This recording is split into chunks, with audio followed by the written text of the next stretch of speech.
ಸಾವಿನಿಂದ ಪಾರು ಮಾಡು ಅಂತ ಕೇಳಿಕೊಂಡು ಪಾರಾಗಿ ಬಂದವರು ಅಂದರೆ ಪ್ರಹ್ಲಾದರಾಜರು. ಯಾಕೆಂದ್ರೆ ಅವರು ವಾಯುದೇವರ ಆವೇಶ, ಇದು ವಾಯುದೇವರ ಅವತಾರ ಅನ್ನೋದನ್ನು ಶ್ರೀಮದ್ ಆಚಾರ್ಯ ತಿಳಿಸಿಕೊಡ್ತಾರೆ.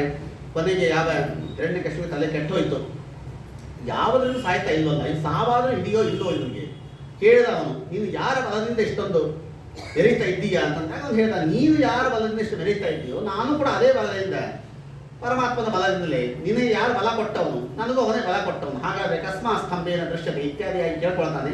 ಎಲ್ಲ ಕಡೆ ಕೂಡ ಪರಮಾತ್ಮ ಇದ್ದಾನೆ ಅಂತ ಹೇಳಿದಾಗ ಅದು ಎಲ್ಲ ಕಡೆಗೂ ಇರುವುದಾದರೆ ಇದರಲ್ಲಿ ಕಾಣ್ತಕ್ಕಂಥ ಕಂಬದಲ್ಲಿ ಯಾಕೆ ಕಾಣ್ತಾ ಇಲ್ಲ? ಕಸ್ಮಾತ್ ಸ್ತಂಭೇನ ದೃಶ್ಯತೆ, ಇವರು ಅಂತ ಹೇಳಿದ್ರು ಕಸ್ಮಾತ್ ಸ್ತಂಭೇನ ದೃಶ್ಯತೆ, ದೇವರ ಕಂಬದಲ್ಲೇ ಕಾಣಿಸ್ತಾ ಇದ್ದಾನೆ, ಯಾಕೆ ನಿನಗೆ ಕಾಣ್ತಾ ಇಲ್ಲ? ಕಂಬದಂತೆ ಜಡವಾಗಿ ನಿಂತಹ ಮಂದಮತಿಗಳಿಗೆ ಸರ್ವಥಾ ಕಾಣೋದಿಲ್ಲ. ದೇವರನ್ನು ನೋಡಬೇಕು ಅಂತಂದ್ರೆ ಅದ್ಭುತವಾಗಿರ್ತಕ್ಕಂಥ ಒಂದು ಕಣ್ಣು ಇರಬೇಕು, ಅದರಿಂದ ಕಾಣಿಸ್ತಾ, ನನಗೆ ಕಾಣಿಸ್ತಾ ಇದ್ದಾನೆ ದೇವರ ಕಂಬದಲ್ಲಿಯೇ ದೇವರು ಇದ್ದಾನೆ ಅಂತಂದಾಗ ಆಗ ಕೈಯಲ್ಲಿ ಖಡ್ಗವನ್ನು ಹಿಡಿದುಕೊಂಡು ಅತಿಬಲ ಸ್ವಮುಷ್ಟಿನಾ ತತಾಡ ಜೋರಾಗಿ ಕಂಬಕ್ಕೆ ಗುದ್ದಿದ್ರೆ ಕಂಬ ಎರಡು ಹೋಳಾಗಿ ಸಾಕ್ಷಾತ್ ಪರಮಾತ್ಮ ಅವತಾರ ಮಾಡಿ ಬರ್ತಾ ಇದ್ದಾನೆ. ಸತ್ಯಂ ವಿಭಾತು ನಿಜವೃತ್ಯ ಭಾಷಿತಂ ವ್ಯಾಪ್ತಿಂಚ ಭೂತೇಶು ಗಿರೇಶು ಚಾತ್ಮನಃ ಅದೃಶ್ಯತಾತ್ ಅದ್ಭುತ ರೂಪ ಮುದ್ವಹಂ ಸ್ತಂಭೆ ಸಭಾಯಾಂ ನಮೃಗಂ ನಮಾಂಶಂ. ಅಂಥ ಪರಮಾತ್ಮ ಸಾಕ್ಷಾತ್ ಹೆಂಗ ಬಂದ ಅಂತಂದ್ರು ನರಹರಿಯಾಗಿ ನರಸಿಂಹನಾಗಿ ಪರಮಾತ್ಮ ಅಲ್ಲಿಗೆ ಬರ್ತಾ ಇದ್ದಾನಂತವನು. ನರಸಿಂಹನಾಗಿ ಹೇಗೆ ಬಂದ ಪರಮಾತ್ಮ, ಯಾಕೆ ಬಂದ ಪರಮಾತ್ಮ? ಇದು ಒಂದು ವಿಶ್ವಾಸದ ಒಂದು ಕ್ರಮ. ಇದು ಪ್ರಹ್ಲಾದರಾಜು ವಿಶ್ವಾಸವನ್ನ ಮಾಡಿ ಹೇಳಿದ್ವಿ, ಕಂಬದಲ್ಲಿ ದೇವರಿದ್ದಾನೆ ಅನ್ನೋ ವಿಶ್ವಾಸ ಇತ್ತು.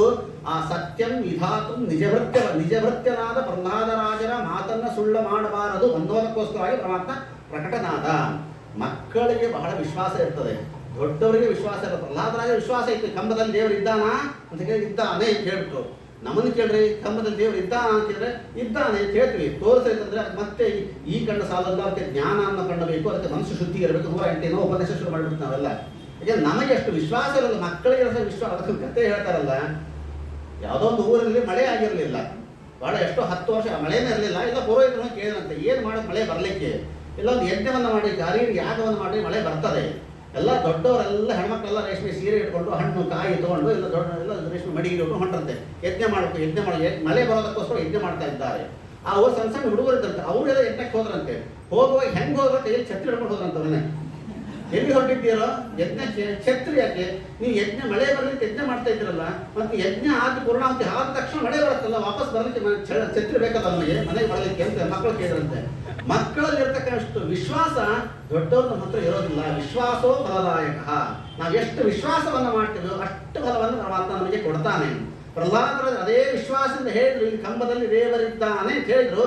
ಯಾವಾಗ ಹಿರಣ್ಯಕಶಿಪು ಒಡೆದ ಪ್ರಹ್ಲಾದರಾಜರು ದರ್ಶನವನ್ನು ಕೊಡ್ತಾ ಇದ್ದಾರಂತೆ ಯಾವ ನರಸಿಂಹದೇವರು. ನರಸಿಂಹನಾಗಿ ಬಂದನಲ್ಲ, ಸತ್ಯಂ ವಿಧಾತು ನಿಜಭೃತ್ಯ, ಅನೇಕ ಅರ್ಥ ನಿಜಭೃತ್ಯ ಅಂತಂದ್ರೆ ಯಾರು ಅನ್ನೋದಕ್ಕೆ ಬೇಕಾದಷ್ಟು ಅರ್ಥ ಇದಕ್ಕೆ. ನಿಜಭೃತ್ಯರ ಮಾತನ್ನ ಸತ್ಯ ಮಾಡಬೇಕಾಗಿದೆ ಪರಮಾತ್ಮ. ನಿಜಭೃತ್ಯರಾದ ಬ್ರಹ್ಮದೇವರ ಮಾತನ್ನು ಸತ್ಯ ಮಾಡಬೇಕಾಗಿದೆ. ಬ್ರಹ್ಮದೇವರ ಮಾತು ಏನಿತ್ತು, ನಿನಗೆ ನರರಿಂದ ಸಾವು ಬರೋದಿಲ್ಲ, ಮೃಗದಿಂದ ಸಾವು ಬರೋದಿಲ್ಲ, ಆಯುಧದಿಂದ ಬರೋದಿಲ್ಲ, ಮೇಲೆ ಕೆಳ ಎಲ್ಲವನ್ನ ಸತ್ಯ ಮಾಡಬೇಕಾಗಿರ್ತಕ್ಕಂಥ ಒಂದೇ ಒಂದು ಶಕ್ತಿ ಇದ್ದರೆ ಪರಮಾತ್ಮನಿಗೆ ಮಾತ್ರ, ಬೇರೆ ಯಾವ ದೇವತೆಗಳು ಕೂಡ ಇಲ್ಲ. ಅಥವಾ ನಿಜಭೃತ್ಯನಾದ ಬ್ರಹ್ಮದೇವರ ಮಾತನ್ನು ಸತ್ಯ ಮಾಡಬೇಕಾಗಿದೆ. ನಿಜಭೃತ್ಯರಾದ ಸನಕಾದಿಗಳ ಮಾತನ್ನು ಸತ್ಯ ಮಾಡಬೇಕಾಗಿದೆ. ದೇವರೇ ಬಂದು ನಿಮ್ಮನ್ನು ಕೊಂತಾನೆ ಅಂತನ್ನುವ ಮಾತು ಇದೆ. ನಿಜಭೃತ್ಯರಾಗಿರ್ತಕ್ಕಂತಹ ಅನೇಕ ಮಹನೀಯರ ಮಾತನ್ನು ಸತ್ಯ ಮಾಡಬೇಕಾಗಿದೆ. ಅಂತಹ ನಿಜಭೃತ್ಯರಾದ ಎಲ್ಲ ಸನಕಾದಿಗಳ ಮಾತನ್ನ ಸತ್ಯ ಮಾಡುವುದಕ್ಕೋಸ್ಕರವಾಗಿ ಸಾಕ್ಷಾತ್ ಪರಮಾತ್ಮ ಅಲ್ಲಿಗೆ ನರಸಿಂಹನಾಗಿ ಅವತಾರವನ್ನ ಮಾಡಿ ಅವರ ಜೊತೆಗೆ ಆಟವನ್ನು ಆಡ್ತಾ ಇದ್ದಾನಂತೆ. ಯಾಕೆ ಆಟವನ್ನು ಆಡಿದ ಅಂತಂದ್ರೆ ಸಂಧ್ಯಾಕಾಲ ಆಗಬೇಕಾಗಿತ್ತು. ಬೆಳಿಗ್ಗೆ ಬಂದ್ರೆ ಬೆಳಗ್ಗೆ ಸಾವು ಬರಬಾರ್ದು, ರಾತ್ರಿ ಸಾವು ಬರಬಾರ್ದು ಅಂತಿತ್ತಲ್ಲ, ಸಂಧ್ಯಾಕಾಲ ಬರಲಿ ಅಂತ ಕಾಯ್ತಾ ಇದ್ದ. ದೇವತೆಗಳೆಲ್ಲ ಕಾಯ್ತಾವ ನಿಂತಿದ್ರಂತೆ. ಆ ನರಸಿಂಹ ದೇವರ ಉಗ್ರವಾಗಿರತಕ್ಕಂಥ ರೂಪವನ್ನು ಕಂಡಾಗ ದಾಸರು ಚಿತ್ರವಾಗಿ ವರ್ಣನೆ ಮಾಡ್ತಾರೆ. ಗುಂಗಿಗೆ ಬ್ರಹ್ಮಾಂಡವೆಲ್ಲವೂ ಗದ್ದರಗಿ ಇನ್ನು ಜಗದಗ ಮಾನವಾಗಿ ಜಗಕ್ಕೆಲ್ಲ ಇದೆ. ಯುಗ ಪ್ರಳಯವೋ ಮಹಾಪ್ರಳಯವೋ ಎಂದು ತೋರುತ್ತಿರಲು ಜಗಜಗನೆ ಈಶೆ ಒಪ್ಪೆ ಈಶ ಸರ್ವೇಶ. ಆ ರೀತಿಯಾಗಿ ರೌದ್ರವಾಗಿರ್ತಕ್ಕಂಥ ರೂಪವನ್ನು ತೆಗೆದುಕೊಂಡು ಬಂದಿದ್ದಾನೆ. ಅಟ್ಟಹಾಸವನ್ನು ಮಾಡ್ತಾ ಇದ್ದಾನೆ. ಯಾವ ಒಂದು ಮಿಣುಕು ಹುಳು ಕಂಡಂತೆ ಕಾಣ್ತಾ ಇದ್ದಾನೆ. ಯಾವ ಹಿರಣ್ಯಕಶಿಪು ಅವನ ಜೊತೆಗೆ ಯುದ್ಧವನ್ನು ಮಾಡ್ತಾ ಮಾಡ್ತಾ ಯಾಕೆ ನರಸಿಂಹನಾಗಿ ಬಂದು ಭಕ್ಷ್ಯದ ಮೇಲೆ ಮಲಗಿಕೊಂಡು ಆ ಯಾವ ಹಿರಣ್ಯಕಶಿಪುವಿನ ಕರಳನ್ನು ಬಗೆದು ಕರಳು ಮಾಲೆಯನ್ನು ಹಾಕಿಕೊಂಡಲ್ಲ ಸಂಹಾರವನ್ನು ಮಾಡ್ತಾ ಇದ್ದ ಭಕ್ಷ್ಯದ ಮೇಲೆ ಕುಳಿಸಿಕೊಂಡು ಇನ್ನೇ 8 ದಿವಸಕ್ಕೆ ಅಂತ ನರಸಿಂಹದೇವರ ಅವತಾರ ನರಸಿಂಹ ಜಯಂತಿ ಬರ್ತಾ ಇದೆ. ಆ ನರಸಿಂಹದೇವರ ಚಿಂತನೆಯನ್ನು ನಾವು ಯಾವ ರೀತಿಯಾಗಿ ಮಾಡಬೇಕು? ಉಗ್ರಂ ವೀರಂ ಮಹಾ ಅವಿಷ್ಟಂ ಜ್ವಲಂತಂ ಸರ್ವತೋಮುಖಂ ನರಸಿಂಹಂ ಭೀಷಣಂ ಭದ್ರಂ ಮೃತ್ಯು ನಮಾಮ್ಯಹಂ. ಮೃತ್ಯುವಿಗೆ ಮೃತ್ಯುವಾಗಿರತಕ್ಕಂತಹ ನರಸಿಂಹದೇವರ ಹಿರಣ್ಯಕಶಿಪುವಿನ ಸಂಹಾರವನ್ನು ಮಾಡಿದರು. ನರಸಿಂಹ ಯಾಕೆ ನರಸಿಂಹನಾಗಿ ಬಂದ? ಅವನು ಪರಮಾತ್ಮನನ್ನು ನಾವು ಕೆಲವರೆಲ್ಲ ಹೇಳ್ತಾರೆ ನಮಗೆ ಕೃಷ್ಣ ಅಂತಂದ್ರೆ ಬಹಳ ಲೈಕ್ ಆಗತ್ತೆ, ನಮಗೆ ಶಾಂತವಾಗಿ ಕೊಳಲು ಹೋಗ್ತಾ ಬರ್ತದೆ. ನರಸಿಂಹ ಅಂದ್ರೆ ಯಾಕಷ್ಟು ಲೈಕ್ ಇಲ್ಲ ನಮಗೆಲ್ಲ ಅಂತ ಹೇಳ್ತಾರೆ. ಬಹಳ ಉಗ್ರವಾಗಿ ಬರ್ತಾನೆ ಕೃಷ್ಣ, ನರಸಿಂಹ ಎಲ್ಲ ಒಂದೇ ಇವರಲ್ಲ. ಆದರೆ ನರಸಿಂಹ ಅವನ ಮುಖ ನೋಡ್ರೆ ಹೇಗಿದೆ, ಮೇಲೆ ನೋಡುವುದಕ್ಕೆ ಮುಖ ಮಾತ್ರ ಕ್ರೂರವಾದ ಸಿಂಹದ ಮುಖ ಇದೆ. ಸ್ವಲ್ಪ ಕೆಳಗೆ ಹೃದಯವನ್ನು ನೋಡ್ರಿ, ನರ, ಅದಕ್ಕಾಗಿ ನರ ಸಿಂಹ ಅಂತ ಹೇಳೋದು. ನರನ ಹೃದಯ ತನ್ನ ಮಾನವನ ಮೃದುವಾದ ಹೃದಯ ಪರಮಾತ್ಮಂದು, ಅದಕ್ಕಾಗಿ ಹೃದಯ ಮಾತ್ರ ನರ ಇದೆ, ಮುಖ ಮಾತ್ರ ಸಿಂಹ ಇದೆ, ಕ್ರೂರವಾದ ಸಿಂಹ ಇದೆ. ನಾವು ನರಸಿಂಹರೇ ಇವತ್ತು. ನಾವು ಎಂಥ ನರಸಿಂಹರು ಗೊತ್ತಾ, ನೋಡೋ ಮುಖ ಮಾತ್ರ ನರನ ಮಾನವನ ಮುಖ ಹೊತ್ತಿದ್ದೇವೆ, ನಮ್ಮ ಹೃದಯ ಮಾತ್ರ ಸಿಂಹದ ಹೃದಯ. ನಮಗೆಲ್ಲ ಕ್ರೂರವಾದ ಹೃದಯ.